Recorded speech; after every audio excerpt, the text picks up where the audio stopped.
नमस्कार, आप देख रहे हैं जन की बात। आज भाजपा के राष्ट्रीय अध्यक्ष श्री जेपी नड्डा जी आज जमुआ विधानसभा के एक चुनावी कार्यक्रम में पहुंचे। इस दौरान उनके साथ भाजपा प्रदेश अध्यक्ष श्री बाबूलाल मरांडी जी भी उपस्थित रहे और उनका स्वागत भी किया गया। देखिए हमारे इस रिपोर्ट।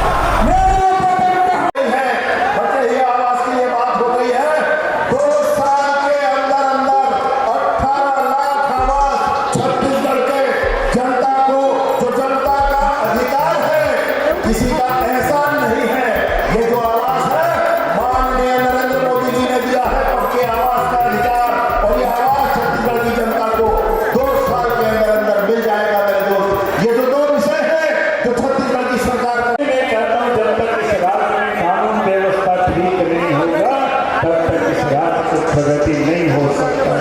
यही मैं आप सबसे कहूँगा कि कानून व्यवस्था को ठीक करने के लिए झारखंड में भारतीय जनता पार्टी के नेतृत्व में एनडीए गठबंधन की सरकार बनाना है। यही निवेदन और यही अपील करने के लिए आया। आपने देखा इन 5 वर्षों में क्या हुआ। झारखंड का विकास नहीं हुआ, लेकिन इन 5 वर्षों में इनके परिवार का विकास हुआ, अपना विकास हुआ, दलालों का विकास हुआ, बिचौलियों का विकास हुआ और भ्रष्ट लोगों का विकास हुआ। और इसलिए मैं कहता हूँ कि आज इस राज्य में अगर उसकी सिलसिला को देखें तो आपको याद होगा कुछ दिन पहले इनके कई दलाल बिचौलिया जेल में बंद थे। कुछ निकले, कुछ अंदर पड़े हुए, कुछ अफसर भी अंदर पड़े हुए। यानी आज इस राज्य को किस प्रकार से लूटा। पिछले दिनों आपने देखा झारखंड के एक मंत्री, उनके सचिव, हाथ सचिव के नौकर के घर से 30-35 करोड़ रुपया की नोटों का पहाड़ निकलता है। आज जरा कल्पना करो। आज भी कुछ दिन पहले, 2-4 दिन पहले आपने देखा हेमंत सोरेन के एक पीए के ठिकानों पर छापा पड़ा तो करोड़ों रुपये की संपत्ति का पता चला। यहाँ तक कि उनकी पत्नी 18 कंपनी के मालिक है। देश से लेकर के दुबई तक दौलत को इकट्ठा करके जांच चल रही है। अब जरा कल्पना करो, ये सारे पैसे किसका था?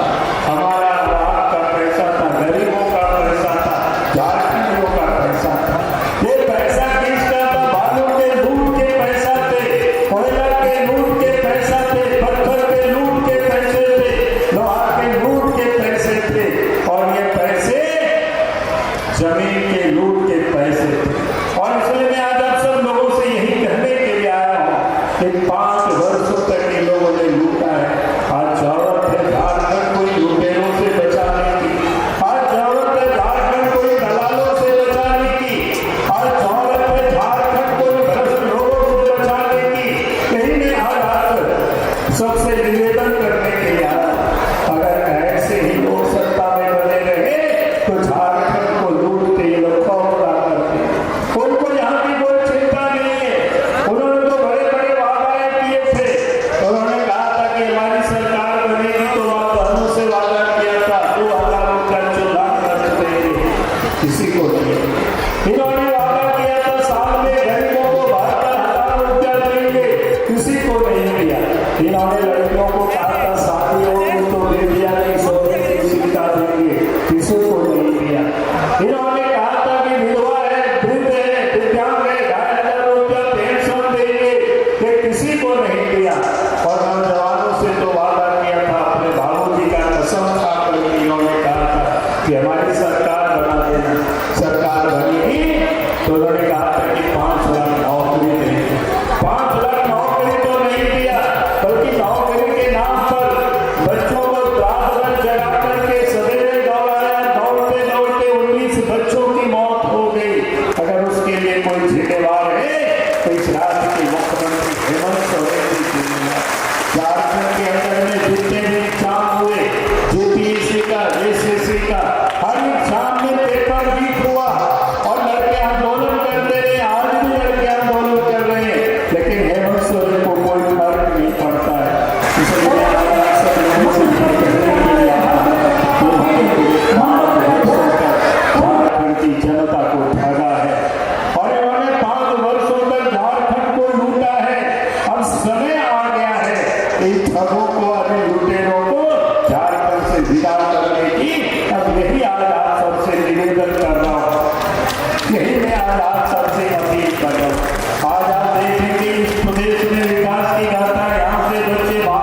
कर सकते हैं, गिरिडीह मेडिकल कॉलेज जरूर बनेगा।